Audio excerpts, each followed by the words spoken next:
ദൈവനാമം വാഴ്ത്തപ്പെടുമാറാകട്ടെ. ദൈവത്തിൻ്റെ കൃപയാൽ വചനമാരി ചാനലിലൂടെ ഒരു പ്രാവശ്യം കൂടെ നമുക്ക് ഒരുമിച്ച് സന്ധിപ്പാനായി ദൈവം ഒരുക്കിയ ഈ നല്ല അവസരത്തിനായി ഞാൻ ദൈവത്തെ സ്തുതിക്കുന്നു, സ്തോത്രം ചെയ്യുന്നു. നിങ്ങൾക്ക് ഏവർക്കും കർത്താവായ യേശു നാമത്തിലുള്ള സ്നേഹവന്ദനങ്ങളെ അറിയിക്കുകയാണ്. കഴിഞ്ഞ കാലങ്ങളിൽ വചനമാരി ചാനൽ എന്ന ശുശ്രൂഷയോട് നിങ്ങൾ കാണിച്ച എല്ലാ സഹകരണങ്ങൾക്കും പ്രാർത്ഥനാ സഹായങ്ങൾക്കുമായി നന്ദി പറയുന്നു. തുടർന്നും ഈ ശുശ്രൂഷയോടത്തെ പ്രാർത്ഥിക്കുകയും ഈ സന്ദേശങ്ങൾ മറ്റുള്ളവർക്കായി ഷെയർ ചെയ്യുകയും മറ്റുള്ളവരോട് ഇതിനെക്കുറിച്ച് പരിചയപ്പെടുത്തുവാനും ഞങ്ങൾ കർത്തനാമത്തിൽ അപേക്ഷിക്കുകയാണ്. ദൈവം നിങ്ങളെവരെയും ധാരാളമായി അനുഗ്രഹിക്കുമാറാകട്ടെ. ഈ എപ്പിസോഡിൽ നമ്മൾ ധ്യാനത്തിനായി തിരഞ്ഞെടുത്ത വേദവാക്യം മത്തായിയുടെ സുവിശേഷം 7-ാം അധ്യായം 11-ാം വാക്യമാണ്. അങ്ങനെ ദോഷികളായ നിങ്ങൾ നിങ്ങളുടെ മക്കൾക്ക് നല്ല ദാനങ്ങളെ കൊടുപ്പാൻ അറിയുന്നുവെങ്കിൽ സ്വർഗസ്ഥനായ നിങ്ങളുടെ പിതാവ് തന്നോട് യാചിക്കുന്നവർക്ക് നന്മ എത്ര അധികം കൊടുക്കും. അങ്ങനെ ദോഷികളായ നിങ്ങൾ നിങ്ങളുടെ മക്കൾക്ക് നല്ല ദാനങ്ങളെ കൊടുപ്പാൻ അറിയുന്നുവെങ്കിൽ സ്വർഗസ്ഥനായ നിങ്ങളുടെ പിതാവ് തന്നോട് യാചിക്കുന്നവർക്ക് നന്മ എത്ര അധികം കൊടുക്കും. മനുഷ്യൻ അവൻ്റെ കുഞ്ഞുങ്ങൾക്ക് വേണ്ടി കരുതുന്ന, കുഞ്ഞുങ്ങളുടെ നല്ല ഭാവിക്ക് വേണ്ടി അധ്വാനിക്കുന്ന യാഥാർത്ഥ്യങ്ങൾ നമുക്കെല്ലാം സുപരിചിതമാണ്. സാധാരണ മനുഷ്യനെ പറയാറുണ്ട്, ഞാൻ കഷ്ടപ്പെട്ടതുപോലെ എൻ്റെ കുഞ്ഞുങ്ങൾ കഷ്ടപ്പെടരുത് എന്ന് ഞാൻ ആഗ്രഹിക്കുന്നു. അവരുടെ ശൈശവത്തിലും ബാല്യത്തിലും ഒക്കെ അവർ കഷ്ടപ്പെട്ടതും അവർ അനുഭവിച്ച ഞെരുക്കങ്ങളും ഇടുക്കങ്ങളും എല്ലാം മനസ്സിലാക്കിയിട്ട് അവരുടെ കുഞ്ഞുങ്ങൾ അത്തരത്തിലല്ല ശ്രേഷ്ഠകരമായ പദവിയിലേക്ക് ഉയരണമെന്ന് ആഗ്രഹിച്ചുകൊണ്ടാണ് മനുഷ്യരിൽ ഭൂരിഭാഗം പേരും തങ്ങളുടെ കുഞ്ഞുങ്ങൾക്കായി അധ്വാനിക്കുന്നത്, കഷ്ടപ്പെടുന്നത്. കർത്താവായ യേശു ക്രിസ്തു ആ അനുഭവത്തെ ചൂണ്ടിക്കാണിച്ചുകൊണ്ട് പറയുകയാണ്,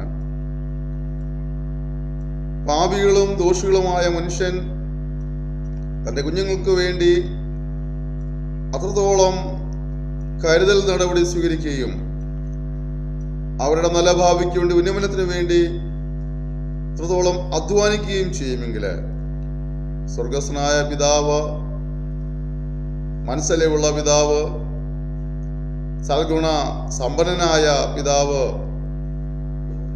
സൽഗുണ പൂർണ്ണനായ പിതാവ് തൻ്റെ കുഞ്ഞുങ്ങൾക്ക് വേണ്ടി എത്രയധികം കരുതും എന്നാണ് കർത്താവ് ഈ വചനത്തിലൂടെ പഠിപ്പിക്കുന്നത്. നിങ്ങൾക്ക് പ്രിയപ്പെട്ടവരെ, ജീവിത സാഹചര്യങ്ങളിൽ കഷ്ടതയിലും പ്രതികൂലത്തിലും പ്രതിസന്ധിയിലും രോഗത്തിലും ദുരിതത്തിലൊക്കെ ആയിത്തീരുമ്പോൾ പലപ്പോഴും എന്നെ സഹായിപ്പാൻ ആരുമില്ല, എനിക്ക് വേണ്ടി കരുതുവാൻ ആരുമില്ല, എന്നെ ആശ്വസിപ്പിക്കാൻ ആരുമില്ല എന്നൊക്കെയും സാഹചര്യ സമ്മർദ്ദത്താൽ നാം പലപ്പോഴും വിളിച്ചു പറയാറുണ്ട്. അപ്പോൾ ദൈവത്തിൻ്റെ മാറ്റമില്ലാത്ത വചനം നമുക്ക് തരുന്ന ഉറപ്പ് എന്താണെന്ന് ചോദിച്ചാൽ, നാം നമ്മുടെ കുഞ്ഞുങ്ങൾക്ക് വേണ്ടി കഷ്ടപ്പെട്ട് കരുതുന്നതിനേക്കാൾ, നാം നമ്മുടെ കുഞ്ഞുങ്ങൾക്ക് വേണ്ടി ചിന്തിക്കുന്നതിനേക്കാൾ, നാം നമ്മുടെ കുഞ്ഞുങ്ങൾക്ക് വേണ്ടി അധ്വാനിക്കുന്നതിനേക്കാൾ ഒക്കെ ഗൗരവമായ നിലവാരത്തിൽ ശ്രേഷ്ഠമേറിയ അനുഭവങ്ങളിലൂടെ ദൈവം നമുക്ക് വേണ്ടി കരുതുകയും ദൈവം നമുക്ക് വേണ്ടി ചിന്തിക്കുകയും ദൈവം നമുക്ക് വേണ്ടി പ്രവർത്തിക്കുകയും ചെയ്യും എന്നുള്ളതാണ്. അത് ലഭിക്കണേ പറയുന്നത് ഇങ്ങനെയാണ്, ദൈവത്തോട് യാചിക്കുക എന്നുള്ളതാണ്. പ്രാർത്ഥന സ്വർഗത്തെ പിടിച്ചു നിർത്തുന്ന ഒരു അനുഭവമാണ്. പ്രാർത്ഥന ദൈവവും മനുഷ്യനുമായുള്ള സംഭാഷണമാണ്. സ്വർഗത്തിലെ കലവറയിൽ നിന്ന് അനുഗ്രഹങ്ങൾ കൈവരിക്കാനുള്ള ഒരു കൈത്തോടാണ് നമ്മുടെ പ്രാർത്ഥന, വിശ്വാസത്തിലൂടെ പ്രാർത്ഥന. യാചിപ്പീൻ എന്നാൽ നിങ്ങൾക്ക് ലഭിക്കുമെന്ന് ദൈവത്തിന് വാഗ്ദത്തമാക്കിയാൽ, നമ്മുടെ ജീവിതത്തിൽ നമ്മൾ അലട്ടുന്ന ഏതൊരു വിഷയമാണെങ്കിലും, ഏതൊരു പ്രതിസന്ധികളാണെങ്കിലും ആ അവസ്ഥയ്ക്ക് മാറ്റം വരുത്തി സന്തോഷവും സമാധാനവും ഉല്ലാസവും അനുഗ്രഹവും തരുവാൻ ദൈവത്തിന് കഴിയും. പ്രാർത്ഥനയിലൂടെ നമുക്കത് കൈവരിക്കുവാൻ കഴിയുമെന്നുള്ളതാണ്. പ്രാർത്ഥിക്കുന്ന ദൈവത്തിന്റെ ബദലിൽ നിങ്ങൾ നിരാശപ്പെടേണ്ട ആവശ്യമില്ല. എന്നെ വിളിച്ചപേക്ഷിക്കുക, ഞാൻ നിനക്ക് ഉത്തരം വരലാമെന്ന് നമ്മുടെ കർത്താവിന്റെ വാഗ്ദത്തമാണ്. ഭൂമിയിലെ ആരെല്ലാം വാക്കുകൾ മാറ്റി പറഞ്ഞാലും ദൈവത്തിന്റെ വാക്കുകൾക്ക് മാറ്റമില്ല.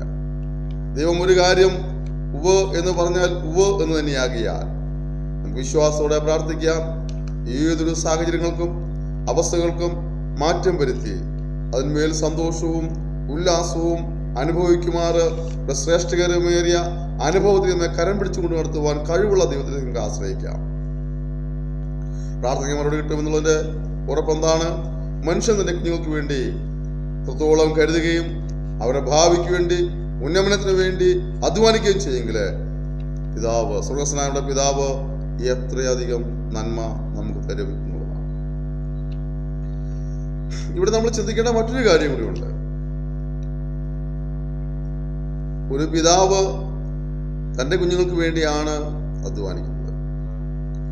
ഒരു പിതാവ് തൻ്റെ കുഞ്ഞുങ്ങളുടെ ഉന്നമനത്തിന് വേണ്ടിയാണ് അധ്വാനിക്കുന്നത്. അവരുടെ നന്മയും ഉയർച്ചയ്ക്കും വേണ്ടിയാണ് അദ്ദേഹത്തിന്റെ ആയുസ്സും ആരോഗ്യം ചെലവിടുന്നത്. അങ്ങനെയെങ്കിൽ സർവസ്വനായ ദൈവം തൻ്റെ മക്കൾക്ക് വേണ്ടിയാണ് അനുഗ്രഹങ്ങളും നന്മകളും ചൊരിയുന്നതെങ്കിൽ നാം ഓരോരുത്തരും ചിന്തിക്കേണ്ടത് ആ സ്വർഗസ്വനായ പിതാവ്, ആ ദൈവം നമ്മുടെ പിതാവായി തീർന്നുണ്ടോ എന്നുള്ളതാണ്. പിതാവെ പിതാവെ എന്ന് ആർക്കും വിളിക്കാമെന്നാൽ ഒരു പിതൃപുത്ര ബന്ധം സ്ഥാപിച്ചെടുക്കുക എന്നുള്ളതാണ് പരമപ്രധാനമായ കാര്യം. അതിലിങ്ങനെ പറയുന്നുണ്ട്, അവനെ കൈക്കൊണ്ട് അവന്റെ നാമത്തിൽ വിശ്വസിക്കുന്ന ഏവർക്കും ദൈവമക്കളായി തീരുവാൻ അവൻ അധികാരം കൊടുത്തിരിക്കുന്നു. നാം മാനുഷിക കുടുംബത്തിൽ ജനിച്ചതുപോലെ തന്നെ സ്വർഗീയ കുടുംബത്തിലും ജനിക്കേണ്ടിയിരിക്കുന്നു എന്നുള്ളതാണ് വചനം നമുക്ക് തരുന്ന മുന്നറിയിപ്പ്. അതിനിവിടെ എന്താണ് ചെയ്യേണ്ടത്? കർത്താവായ യേശുവിനെ കൈക്കൊള്ളുക എന്നുള്ളതാണ്. അവന്റെ നാമത്തിൽ വിശ്വസിക്കുക എന്നുള്ളതാണ്. എന്താണ് യേശുവിനെ കൈക്കൊള്ളുക എന്ന് പറഞ്ഞാൽ? വചനം പറയുന്നുണ്ട്, മനുഷ്യരേവരും പാപികളും ശിക്ഷയ്ക്ക് ഉടമകളായിരിക്കുമ്പോൾ മനുഷ്യന്റെ പാപത്തിന്റെ ശിക്ഷയിൽ നിന്ന് മനുഷ്യന് സ്വയമായി രക്ഷപ്രാപിക്കാൻ സാധ്യമല്ലാത്തതിനാൽ മനുഷ്യന്റെ നിസ്സഹായ അവസ്ഥയ്ക്ക് അറുതി വരുത്തി ക്രിസ്തുയേശു പാപികളെ രക്ഷിപ്പാൻ ലോകത്തിൽ വന്നു. നരകുലത്തിന്റെ പാപത്തിന് പരിഹാരമായി കാൽവരിയിൽ യാഗമായി തീരുവാൻ ഇടയായി തീർന്നു. ആ പാപപരിഹാര ബലി എൻ്റെ പാപത്തിന് ഞാൻ ശിക്ഷയ്ക്ക് പകരമായി യേശു ആ ശിക്ഷ ഏറ്റുവാങ്ങി വിശ്വസിച്ചുകൊണ്ട് അവനെ തന്റെ ജീവിതത്തിലെ രക്ഷകനായി നാഥനായി അംഗീകരിക്കുന്ന വ്യക്തികൾക്കാണ് കർത്താവായ യേശു വിശ്വസിച്ച് അവനെ അംഗീകരിച്ചതിനാൽ തന്നെ ദൈവത്തിന്റെ മക്കളായി തീരുവാൻ അവസരം ലഭിക്കുന്നത്. കേൾക്കുന്ന പ്രിയപ്പെട്ടവരെ, സ്വർഗ്ഗസ്ഥനായ പിതാവായ ദൈവം നമ്മെ സകലത്തിൽ അനുഗ്രഹിപ്പാൻ ശക്തനാണ്. എന്നാൽ ശാന്തമെന്നാൽ നമ്മോട് തന്നെ ചോദിക്കേണ്ടത്, ആ ദൈവവുമായിട്ട് എനിക്ക് ഒരു പിതൃപുത്ര ബന്ധം സ്ഥാപിച്ചെടുക്കുവാൻ കഴിഞ്ഞിട്ടുണ്ടോ? വചനപ്രകാരം, മറ്റുള്ളവരെന്ത് പറയുന്നുള്ളതല്ല, വചനപ്രകാരമുള്ള ഒരു പിതൃപുത്ര ബന്ധം സ്ഥാപിച്ചെടുക്കുവാൻ കഴിഞ്ഞിട്ടില്ല എങ്കിൽ ഈ സന്ദേശം കിട്ടുകൊണ്ടിരിക്കുമ്പോൾ തന്നെ കർത്താവായ യേശുവിനെ രക്ഷകനായി അംഗീകരിച്ചുകൊണ്ട് പാപങ്ങൾ ഏറ്റുപറഞ്ഞ് ഉപേക്ഷിച്ച് ദൈവത്തെ ഭയപ്പെട്ട് ജീവിക്കുവാൻ തീരുമാനമെടുത്തുകൊണ്ട് അവനെ കൈക്കൊണ്ട് എൻ്റെ നാമത്തിൽ വിശ്വസിക്കുന്ന ഏവർക്കും ദൈവമക്കളായി തീരുവാൻ അധികാരം കർത്താവ് കൊടുത്തിരിക്കുകയാൽ അത്തരത്തിലുള്ള ഒരു അധികാരത്താൽ ദൈവമകനായി തീരുവാൻ, ദൈവമകളായി തീരുവാൻ ഈ സമയം അതിനുവേണ്ടി വിനിയോഗിക്കുവാനായിട്ട് കർത്താവ് സഹായിക്കുമാറാകട്ടെ. അങ്ങനെ പിതൃപുത്ര ബന്ധം സ്ഥാപിച്ചെടുത്ത വ്യക്തിയെ സംബന്ധിച്ചിടത്തോളം സ്വർഗ്ഗസ്ഥനായ പിതാവ് ജീവിതത്തിൽ കുടുംബത്തിൽ നേരിടുന്ന വിഷയങ്ങളുടെ മേല്, ജോലി സ്ഥലത്ത് തന്റെ ആവശ്യങ്ങളുടെ മേല്, ശാരീരിക മാനസിക സാമ്പത്തിക വിഷയങ്ങളുടെ മേലെല്ലാം അത്ഭുതങ്ങളെ പ്രവർത്തിക്കുന്നിടയായത്തിനും നന്മകൾ തരുവാനിടയായത്തിനും അതുകൊണ്ട് ശിഷ്ട ആയുസ് സ്വർഗ്ഗസ്ഥനായ ദൈവവുമായിട്ട് വ്യക്തിപരമായ ബന്ധം സ്ഥാപിച്ചെടുത്ത് പാപങ്ങൾ ഏറ്റുപറഞ്ഞ് ഉപേക്ഷിച്ച് അവനെ ഭയപ്പെട്ട് ജീവിക്കാൻ തീരുമാനമെടുത്തുകൊണ്ട് ഒരു പിതൃപുത്ര ബന്ധത്തിൽ മുന്നേറി തന്മുഖാന്തരമുള്ള അനുഗ്രഹങ്ങൾ പ്രാപിപ്പാൻ കർത്താവ് സഹായിക്കുമാറാകട്ടെ. അങ്ങനെ മുന്നേറുന്നവർക്ക് വചനപ്രകാരം പറയുന്നു, അങ്ങനെ ദോഷികളായ നിങ്ങളുടെ മക്കൾക്ക് നല്ല ദാനങ്ങളെ കൊടുപ്പാൻ അറിയുന്നുവെങ്കിൽ സ്വർഗ്ഗസ്ഥനായ പിതാവ് തന്നോട് യാചിക്കുന്നവർക്ക് നന്മ എത്ര അധികം കൊടുക്കും. പുത്രപുത്രന്ന് സ്ഥാപിച്ച് നന്മകൾ പ്രാപിപ്പാൻ ഇത് നിങ്ങളെ സഹായിക്കുമാറാകട്ടെ. പരിശുദ്ധനായ ദൈവമേ, സ്വർഗ്ഗീയ പിതാവേ, സന്ദേശം കേട്ടുകൊണ്ടിരിക്കുന്ന നിങ്ങളെ ഭരമേൽപ്പിക്കുന്നു. അവരുടെ വ്യക്തിപരമായ കുടുംബപരമായ സമസ്ത ആവശ്യങ്ങളുമേലും കർത്താവ് തന്നെ അത്ഭുതം പ്രവർത്തിക്കുമാറാകണമേ. അവരുടെ ജീവിതത്തിൽ സ്വർഗസ്ഥനായ ദൈവമായിട്ട് ഒരു പിതൃപുത്ര ബന്ധം സ്ഥാപിച്ചെടുത്ത് തന്മുഖാന്തരമുള്ള അനുഗ്രഹങ്ങൾ പ്രാപിപ്പാൻ സഹായിക്കുമാറാകണമേ എന്ന് പ്രാർത്ഥിക്കുന്നു. ഇവർ നേരിടുന്ന ഓരോ വിഷയത്തിനും വേണ്ടി കർത്താവ് അത്ഭുതങ്ങൾ പ്രവർത്തിക്കണമേ. തന്ന അധികാരത്താൽ പിതാവിൻ്റെയും പുത്രൻ്റെയും പരിശുദ്ധാത്മാവിന്റെ നാമത്തിൽ ഈ സമൂഹത്തെ അടിയൻ അനുഗ്രഹിച്ച് പ്രാർത്ഥിക്കുന്ന ഒരു അനുഗ്രഹ വിഷയമാക്കുമാറാകണം. ശിഷ്ടായുസ് ഇവരെ നന്മയ്ക്ക് ഉടമകളായി തീരുവാൻ സർവ്വപരി കർത്താവായ യേശു ക്രിസ്തു മുഖാന്തരമുള്ള പാപക്ഷമയും ജീവനും കൈവശമാക്കുവാൻ ഇവർ സഹായിക്കുമാറാകണമെന്ന് പ്രാർത്ഥിക്കുന്നു. ഇങ്ങനെ ചെയ്തു വലിയ കൃപയ്ക്കായ സ്തോത്രം യേശുവിന്റെ നാമത്തിൽ തന്നെ ആമേൻ. നിങ്ങൾ ഈ സന്ദേശം ക്ഷമയോടെ ശ്രവിച്ചതിനായി നന്ദി പറയുന്നു. നിങ്ങൾ അലട്ടുന്ന വിഷയങ്ങളുടെ വിടുതലിലൂടെ ഒരു പ്രാർത്ഥനാ സഹായം ആവശ്യമാണെങ്കിൽ ദയവായി ഞങ്ങൾ വിളിക്കുക. ഞങ്ങളുടെ ഫോൺ നമ്പർ 96 56 320 645.